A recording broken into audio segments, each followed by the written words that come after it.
আসসালামু আলাইকুম। আজ পহেলা জুলাই ২০২৪। শুরু করছি চেঞ্জ টিভি প্রতিদিনের গল্প অনুষ্ঠান। দর্শক, আপনাদের সঙ্গে রয়েছি আমি আবিদ আজম। শুরুতেই সংবাদ শিরোনাম। ছাগল পালন নিয়ে অবিশ্বাস্য ঘোষণা দিল বাংলাদেশ ব্যাংক। রাজস্বের আরেক কর্মকর্তার দুর্নীতি পেল দুদক। জরুরি অবতরণ করা ইসরায়েলের বিমানকে জ্বালানি দেয়নি তুরস্ক। এবার বিস্তারিত। অবিশ্বাস্য ঘটনাই বলা যায়। এখন থেকে ছাগল পালনে মিলবে ব্যাংক ঋণ। মাত্র 4% সুদে ছাগল, ভেড়া ও গাড়ল পালনে এই ঋণ বিতরণ করবে বাণিজ্যিক ব্যাংকগুলো। বাংলাদেশ ব্যাংকের কৃষি ঋণ বিভাগ ছাগল সংক্রান্ত একটি সার্কুলার জারি করেছে। সার্কুলারে বলা হয়েছে, দেশের খাদ্য নিরাপত্তা নিশ্চিত করতে কেন্দ্রীয় ব্যাংক 5,000 কোটি টাকার যে পুনর্অর্থায়ন তহবিল গঠন করেছে, সেখান থেকে ব্যাংকগুলো ছাগল, ভেড়া ও গাড়ল পালনের পাশাপাশি কান্দল ফসল চাষে ঋণ বিতরণ করতে পারবে। একই সঙ্গে এই তহবিলের মেয়াদ 6 মাস বাড়ানো হয়েছে, অর্থাৎ আগামী 31 ডিসেম্বর পর্যন্ত এই তহবিল থেকে সর্বোচ্চ 4% সুদে ঋণ নিতে পারবেন কৃষক। এতদিন এই তহবিল থেকে গরু মোটাতাজা করতেও ঋণ পাওয়া যেত। কেন্দ্রীয় ব্যাংকের নতুন সিদ্ধান্ত অনুযায়ী এখন থেকে ছাগল পালনেও মিলবে ব্যাংক ঋণ। সম্প্রতি ছাগল কাণ্ডে দেশ ত্যাগ করেছেন রাজস্ব কর্মকর্তা মতিউর রহমান। তার ছেলে ইফাত গত ঈদুল আজহা উপলক্ষে 15 লাখ টাকায় একটি ছাগল কেনার পরই কেঁচো খুঁড়তে বেরিয়ে আসে দুর্নীতির ভয়াবহ অজগর সাপ। বেরিয়ে আসতে থাকে শত শত কোটি টাকার অবৈধ সম্পদের তথ্য। এরপরেই তিনি নিজের ছেলেকে অস্বীকার করেন। পরে সুযোগ বুঝে পগার পার হন মতিউর, মাথা কামিয়ে চলে যান ভারতে। তবে ইতোমধ্যে তাকে ছাগল মতিউর হিসেবে আখ্যা দিয়েছে নেটিজেনরা। এই ঘটনার পর নেটিজেনরা ব্যঙ্গ করে বলছেন, দুর্নীতির বাগান খাইল লাখ টাকার ছাগলে। পাশাপাশি ফেসবুকে অনেকে এই দুর্নীতি উদ্ঘাটনের জন্য ওই আলোচিত ছাগলটিকে ধন্যবাদ দিতেও ভুলেননি। এই আলোচনা সমালোচনার মধ্যে ছাগল পালন নিয়ে বাংলাদেশ ব্যাংকের এই বিশেষ ঋণ ঘোষণায় অনেকেই বলছেন, দুর্নীতিবাজ কর্মকর্তাদের আর নিয়োগ দেওয়ার দরকার নেই, তার চেয়ে বরং ছাগল পালন করুন। ছাগলই বের করে দেবে প্রশাসনের সমস্ত অনিয়ম ও দুর্নীতি। জাতীয় রাজস্ব বোর্ডের সাবেক সদস্য মোহাম্মদ মতিউর রহমানের স্ত্রী ও নরসিংদীর রায়পুরা উপজেলা চেয়ারম্যান লায়লা কানিজ বিদেশ যেতে চান। দেশ ত্যাগে নিষেধাজ্ঞা প্রত্যাহার চেয়ে আদালতে আবেদন করেছেন তিনি। রোববার ঢাকা মহানগর দায়রা জজ মোহাম্মদ আশামস জগলুল হোসেনের আদালতে আবেদন করেন তিনি। আইনজীবীর মাধ্যমে এই আবেদন করা হয়। আবেদনের পরিপ্রেক্ষিতে আদালত আগামী 27 জুলাই শুনানির জন্য দিন ধার্য করেছেন। এর আগে গত 24 জুন দুদকের আবেদনের পরিপ্রেক্ষিতে আদালত মতিউর রহমান, স্ত্রী লায়লা কানিজ ও পুত্র আহমেদ তৌফিকুর রহমান অর্ণবের বিদেশে গমনে নিষেধাজ্ঞা দেন। ওই দিন দুদকের উপপরিচালক মোহাম্মদ আনোয়ার হোসেন তাদের দেশ ত্যাগে নিষেধাজ্ঞার আবেদন করেন। আবেদনের পরিপ্রেক্ষিতে আদালত এ আদেশ দেন। যদিও গত রোববার বিকেলের দিকে আখাউড়া স্থলবন্দর দিয়ে মতিউর পালিয়ে গেছেন বলে জানিয়েছেন তার ঘনিষ্ঠ একাধিক কাস্টমস কর্মকর্তা। এর আগে 23 জুন দুর্নীতি দমন কমিশন তার দুর্নীতি ও অবৈধ সম্পদ অর্জনের অভিযোগ অনুসন্ধান শুরু করতে 3 সদস্যের একটি টিম গঠন করা হয়। একই দিনে কাস্টমস, এক্সাইজ ও ভ্যাট আপিলের ট্রাইব্যুনালের সভাপতি পদ থেকে সরিয়ে তাকে অর্থ মন্ত্রণালয়ের অভ্যন্তরীণ সম্পদ বিভাগে সংযুক্ত করা হয়েছে। হারিয়েছেন তিনি সোনালী ব্যাংকের পরিচালক পদও। এদিকে এই ঘটনার পর কয়েকদিন খোঁজ ছিল না লায়লা কানিজের। সম্প্রতি উপজেলা পরিষদের একটি সভায় তাকে দেখা যায়। সেখানে তিনি এ ব্যাপারে কোনো মন্তব্য করতে রাজি হননি। জাতীয় রাজস্ব বোর্ডের কাস্টমসের বিভাগের সাবেক সহকারী কমিশনার মোখলেসুর রহমান ও তার পরিবারের 4 কোটি টাকার অবৈধ সম্পদের খোঁজ পেয়েছে দুদক। শুধু খোঁজ নয়, তথ্য প্রমাণ পাওয়ায় তা আদালত পর্যন্ত গড়িয়েছে। তথ্য প্রমাণ বলছে, মোখলেসুর রহমান ঘুষ ও দুর্নীতির মাধ্যমে অর্জিত সম্পদ স্ত্রী ও ছেলের নামে গড়ে নিজেকে রক্ষার চেষ্টা করেছেন। এমনকি দুদকের কাজে বাধা তৈরি করতে বিভিন্ন সময়ে উচ্চ আদালতের সহায়তা নিয়েছিলেন। যদিও আইনগত জটিলতা কাটিয়ে শেষ পর্যন্ত মোখলেসুর রহমানের পরিবার 3 সদস্য এখন চার্জশিটভুক্ত আসামি। কমিশন থেকে চার্জশিট বা অভিযোগপত্র অনুমোদন পাওয়ার পর চলছে আদালতে দাখিল করার প্রক্রিয়া। শিগগিরই তদন্ত কর্মকর্তা উপপরিচালক আলমগীর হোসেন আদালতে চার্জশিট দাখিল করবেন বলে জানা গেছে। এ বিষয়ে আলমগীর হোসেনের কাছে জানতে চাইলে তিনি জনসংযোগ দপ্তরে যোগাযোগ করার জন্য অনুরোধ করেন। অন্যদিকে এ বিষয়ে দুদক উপপরিচালক আক্তারুল ইসলাম গণমাধ্যমকে বলেন, 25 জুন কমিশন থেকে কাস্টমস কর্মকর্তা মোখলেসুর রহমান সহ 3 জনের বিরুদ্ধে চার্জশিট দাখিলের জন্য অনুমোদন দেওয়া হয়েছে। 2021 সালের 2 নভেম্বর ময়মনসিংহ জেলা কার্যালয়ে মামলাটি দায়ের করা হয়েছিল। প্রসঙ্গত, বর্তমানে এনবিআর কাস্টমস বিভাগের সদস্য আলোচিত মতিউর রহমান ও কর বিভাগের প্রথম সচিব কাজী আবু মাহমুদ ফয়সালের বিরুদ্ধে অনুসন্ধান চলমান রয়েছে। তদন্ত প্রতিবেদন সূত্রে জানা যায়, মোহাম্মদ মুখলেসুর রহমান খান শাহান 1980 সালের 1 অক্টোবর কাস্টমস ও এক্সাইজ বিভাগ থেকে পরিদর্শক পদে যোগদান করেন। তিনি গত 2012 সালে সহকারী কমিশনার পদে পদোন্নতিপ্রাপ্ত হন। 2016 সালের 5 আগস্ট সহকারী কমিশনার হিসেবে ঢাকা দক্ষিণ কাস্টমস, এক্সাইজ ও ভ্যাট কমিশনারেট থেকে অবসর গ্রহণ করেন। দ্বিতীয় আসামি তার স্ত্রী কান্তি রহমান, তার দ্বিতীয় স্ত্রী। তার প্রথম স্ত্রী 1988 সালে মৃত্যুবরণ করার পর 1993 সালে দ্বিতীয় বিবাহ করেন। তার 2 ছেলের মধ্যে একজন ব্রিটিশ পাসপোর্টধারী ও অন্যজন একটি বেসরকারি প্রতিষ্ঠানে চাকরিরত। আসামি মোহাম্মদ মুখলেসুর রহমান খান শাহান একজন কর অঞ্চল 4 এবং তার স্ত্রী কান্তি রহমানও কর অঞ্চল 10-এর করদাতা। তদন্তকালে আসামি মুখলেসুর রহমান খান শাহান তার নিজ নামে 54,98,406 টাকার স্থাবর এবং 2,77,88,675 টাকার অস্থাবর সম্পদের মালিকানা অর্জন করেছেন। তার মোট স্থাবর ও অস্থাবর সম্পদের পরিমাণ 3,87,81 টাকা। তার পারিবারিক ব্যয় 1,63,42,246 টাকা সহ মোট অর্জিত সম্পদের পরিমাণ 4,96,29,333 টাকা, যার বিপরীতে মোট আয় পাওয়া যায় 4,30,82,220 টাকা, অর্থাৎ 65,47,113 টাকা অবৈধ হিসাবে প্রমাণ পাওয়া গেছে, যা দুদক আইনে শাস্তিযোগ্য অপরাধ। নারী ও পুরুষকে একসঙ্গে নিয়ে আপত্তিকর ছবি তুলে জিম্মি করে টাকা আদায় করে চাকরি হারিয়েছেন পুলিশ একাডেমি সর্দার সহকারী পুলিশ সুপার ইয়াকুব হোসেন। এ ধরনের কর্মকাণ্ডের জন্য আরও 5 জন পুলিশ সদস্যকে নিয়ে একটি সংঘবদ্ধ চক্র গড়ে তুলেছিলেন তিনি। স্বরাষ্ট্র মন্ত্রণালয়ের জননিরাপত্তা বিভাগ থেকে এ সংক্রান্ত একটি প্রজ্ঞাপনে তাকে বাধ্যতামূলক অবসরের আদেশ দেওয়া হয়েছে। স্বরাষ্ট্র মন্ত্রণালয়ের ওই প্রজ্ঞাপনে বলা হয়েছে, 2019 সালে সহকারী পুলিশ সুপার ইয়াকুব হোসেন কুষ্টিয়া জেলার মিরপুর সার্কেলে দায়িত্বে ছিলেন।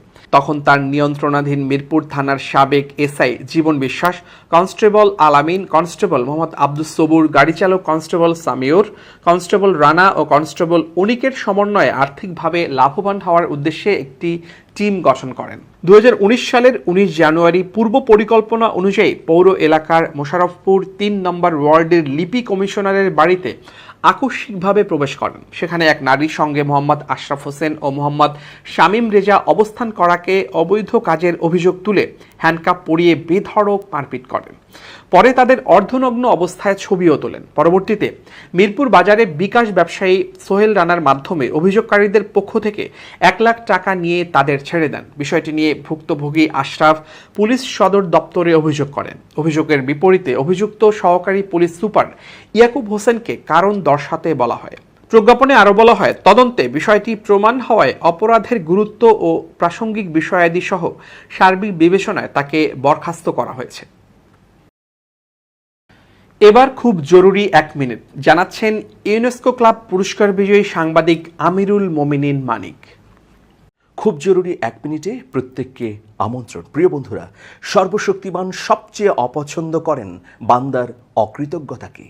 আপনাকে নিয়ামতে ভরপুর একটি জীবন দেবার পরও আপনি যখন অকৃতজ্ঞতা প্রদর্শন করেন, তখন এটাকে কখনোই গ্রহণযোগ্য হিসেবে দেখেন না সর্বশক্তিমান। ঠিক একইভাবে বলা যায়, আপনার সঙ্গে কেউ বিশ্বাসঘাতকতা করেছে, তাকে দ্বিতীয়বার কখনোই আপনি সুযোগ দেবেন না। কারণ যাদের মনের মধ্যে বিশ্বাসঘাতকতার প্রবণতা থাকে, সেই প্রবণতা যে কোনো সময় আবার জিইয়ে উঠতে পারে, মানে সক্রিয় হতে পারে। সুতরাং একবার বিশ্বাসঘাতকতা করেছে মানে তাকে আজীবন দূরে সরিয়ে দিন বা তার থেকে দূরে থাকুন। পুনরায় তার সঙ্গে সম্পর্ক স্থাপন করতে যাবেন না। এরকম পরামর্শ কিন্তু বহু মনীষী এই পৃথিবীতে দিয়ে গেছেন, কিন্তু দুঃখ হচ্ছে আমরা একই ভুল বারবার করি। ভালো থাকবেন, শুভেচ্ছা নিরন্তর। এবার একটি শোক সংবাদ। চলে গেলেন কবি, গীতিকার ও লেখক আসাদ বিন হাফিজ। মৃত্যুকালে তার বয়স হয়েছিল 66 বছর। রোববার রাত 12:55 একটি বেসরকারি হাসপাতালে চিকিৎসাধীন অবস্থায় শেষ নিঃশ্বাস ত্যাগ করেন তিনি। ইন্না লিল্লাহি ওয়া ইন্না ইলাইহি রাজিউন। আসাদ বিন হাফিজ 1958 সালের 1 জানুয়ারি গাজীপুরের কালীগঞ্জ থানার অন্তর্গত বড়গাঁও গ্রামে জন্মগ্রহণ করেন। তার পিতা মোহাম্মদ হাফিজউদ্দিন মুন্সি এবং মা জুলেখা বেগম। তিনি কবি ফররুখ আহমদের অনুসারী ছিলেন। তার সাহিত্যে বাংলার মুসলিম সমাজের পুনর্জাগরণ এবং বিপ্লবের অনুপ্রেরণা প্রকাশ পেয়েছে। আধুনিক বাংলা সাহিত্যের ইতিহাসে সৃজনশীলতার পাশাপাশি তিনি সাহিত্যে ইসলামী দৃষ্টিভঙ্গির ব্যবহারেও অত্যন্ত গুরুত্বপূর্ণ ভূমিকা পালন করেছেন। আসাদ বিন হাফিজ 1980 সালে ঢাকা বিশ্ববিদ্যালয় থেকে বাংলা সাহিত্যে স্নাতক ডিগ্রি অর্জন করেন। এছাড়া তিনি 1983 সালে একই প্রতিষ্ঠান থেকে বাংলা সাহিত্যে মাস্টার্স ডিগ্রি অর্জন করেন। শিক্ষাজীবন শেষ করে তিনি কর্মজীবনে প্রবেশ করেন। কবিতা, গল্প, প্রবন্ধ, শিশু সাহিত্য, গবেষণা, সম্পাদনা সহ সাহিত্যের সব শাখাতেই কবি আসাদ বিন হাফিজ রেখেছেন তার অসামান্য প্রতিভার স্বাক্ষর।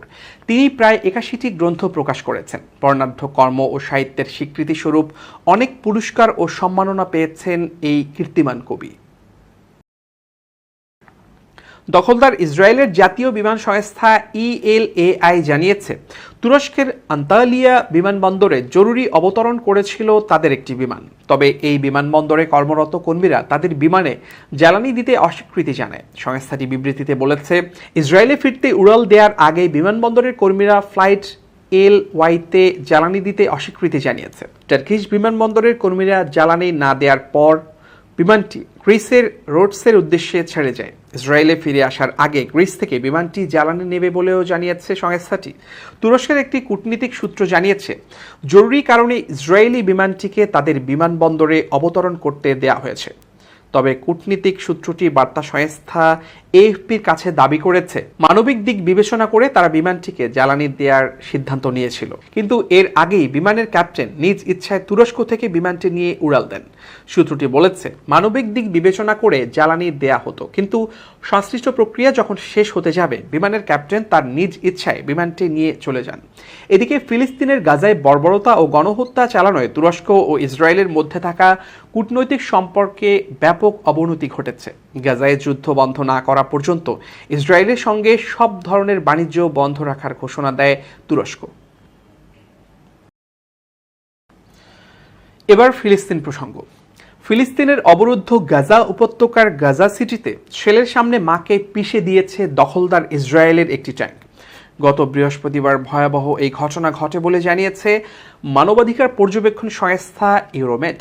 সংস্থাটি বলেছে, 65 বছর বয়সী বৃদ্ধা সাফিয়া হাসান মুসা আল জামালের বাড়িতে ইসরায়েলি সেনারা হামলা চালায়। এতে তিনি আহত হন।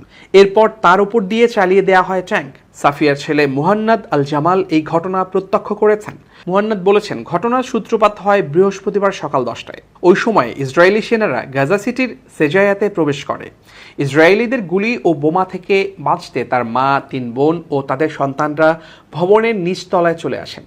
এরপর সন্ধ্যার পর ইসরায়েলি সেনারা তাদের বাড়িতে প্রবেশ করে। বাড়িতে ঢুকেই ব্যাপক গোলাগুলি শুরু করে তারা। এছাড়া বোমাও নিক্ষেপ করে। এতে মুহান্নাদ এবং তার মা আহত হন। মুহান্নাদের বোন আরেজি মানবাধিকার এই সংস্থাটি জানিয়েছে, তাদের মাকে প্রথমে প্রাথমিক চিকিৎসা দেন এক নারী সেনা। এরপর বলা হয় তাদের মাকে চিকিৎসার জন্য নিয়ে যাওয়া হবে। মুহান্নাদ জানিয়েছেন, এরপর তাকে এবং তার মাকে ট্যাঙ্কে করে নিয়ে যাওয়া হয় মুস্তাহা চত্বরে। সেখানে নিয়ে গিয়ে তার মাকে রাস্তায় শোয়ানো হয়। এরপর তার উপর দিয়ে চলে যায় একটি ট্যাঙ্ক। ভয়াবহ সেই ঘটনার কথা মনে করে মুহান্নাদ বলেন, যখন আমি এই ঘটনা প্রত্যক্ষ করি তখন আমার মনে হয়েছিল আমি পাগল হয়ে গেছি। আমি চিৎকার ও কাঁদা শুরু করি। তখন গোলাগুলি শুরু হলে আমি পালিয়ে যাই। এবার ইরাক থেকে ইসরায়েলি টার্গেটে হামলা চালানো হয়েছে। দ্য ইসলামিক রেজিস্ট্রেন্স নামের একটি সংগঠন দাবি করেছে যে তারা ইসরায়েলের বন্দর নগরী ইলাতে গুরুত্বপূর্ণ লক্ষ্যবস্তুতে ড্রোন হামলা চালিয়েছে। ইলা নামের ওই শহরটি লোহিত সাগরের তীরে অবস্থিত। খবর আল জাজিরার। এর আগেও ইসরায়েলের গুরুত্বপূর্ণ লক্ষ্যে ড্রোন হামলা চালিয়েছে ইসলামিক রেজিস্ট্রেন্স। জুনের শুরুর দিকে এসব হামলা চালানো হয়। সে সময় সংগঠনটি জানায় যে তারা দখলদার ইসরায়েলের গুরুত্বপূর্ণ স্থাপনাগুলোকে লক্ষ্যবস্তু করবে এবং ধ্বংস করে দেবে। গাজায় ইসরায়েলি বাহিনীর হামলাকে কেন্দ্র করে এসব হামলা চালানো হয়েছে বলে ধারণা করা হচ্ছে। এ বিষয়ে বিস্তারিত তথ্য জানা যায়নি। গাজায় যুদ্ধ শুরুর পর থেকেই ইরান সমর্থিত বিভিন্ন সংগঠন এবং হামাসের মিত্র হিজবুল্লাহর সদস্যদের সঙ্গে প্রতিদিনই ইসরায়েলি সেনাদের সংঘাতের খবর পাওয়া যাচ্ছে। এছাড়া ইয়েমেন, লেবানন এবং ইরান থেকেও বিভিন্ন সংগঠন ইসরায়েলের বিভিন্ন লক্ষ্যে হামলা চালাচ্ছে। আবার ইসরায়েলের দিক থেকে পাল্টা আক্রমণও চালানো হচ্ছে। সম্প্রতি ইসরায়েলি বাহিনীর গুরুত্বপূর্ণ ও স্পর্শকাতর বিভিন্ন স্থাপনার ভিডিও ফুটেজ প্রকাশ করেছে হিজবুল্লাহ সংগঠন। ইসরায়েল সরকার যখন হিজবুল্লাহর বিরুদ্ধে সর্বাত্মক যুদ্ধের হুমকি দিচ্ছে, ঠিক তখনই হিজবুল্লাহর সামরিক গণমাধ্যম বিভাগ এই ফুটেজ প্রকাশ করেছে। লেবাননের ইসলামী প্রতিরোধ আন্দোলন সংগঠন হিজবুল্লাহর ড্রোন হামলায় ইসরায়েলের 18 সেনা আহত হয়েছেন, যার মধ্যে একজনের অবস্থা গুরুতর। টাইমস অফ ইসরায়েলের প্রতিবেদনে বলা হয়েছে, রোববার বিকেলে গ্যালিলি এবং উত্তর গোলানে একাধিক ড্রোন পাঠায় হিজবুল্লাহ। এর মধ্যে বিস্ফোরক বোঝাই একটি ড্রোন মেরোম গোলান অঞ্চলে আঘাত হানে। এতে 18 সেনা সদস্য আহত হয়। তাদের মধ্যে একজনের অবস্থা আশঙ্কাজনক। সকালে লেবাননে ইসরায়েলি বাহিনীর হামলার পাল্টা জবাব দিতেই হিজবুল্লাহ এই হামলা চালিয়েছে বলে জানিয়েছে। বিস্ফোরক বোঝাই ড্রোন দিয়ে ইসরায়েলি সেনাবাহিনীর একটি অবকাঠামোতে হামলা চালানো হয়েছে। ফিলিস্তিনের গাজা ইস্যু নিয়ে ইসরায়েল ও হিজবুল্লাহর মধ্যে চরম উত্তেজনা চলছে। দখলদার ইসরায়েলের বিভিন্ন অবৈধ বসতি লক্ষ্য করে গত কয়েকদিন ধরে বিস্ফোরক বোঝাই ড্রোন, ট্যাঙ্ক, বিধ্বংসী ক্ষেপণাস্ত্র এবং রকেট ছুটছে গোষ্ঠীটি। এতে যুদ্ধ পরিস্থিতি ভয়াবহ রূপ নেবে শঙ্কায় 7টি দেশ তাদের নাগরিকদের লেবানন ছাড়ার নির্দেশ দিয়েছে। প্রিয় দর্শক, শেষ করছি প্রতিদিনের গল্পের আজকের গল্প। changetv.press বাংলাদেশের ইউটিউব জার্নালিজমের অগ্রদূত। ভিজিট করুন এর ওয়েবসাইট www.changetv.press, youtube.com/changetv.press এবং সাবস্ক্রাইব করুন চ্যানেলটি।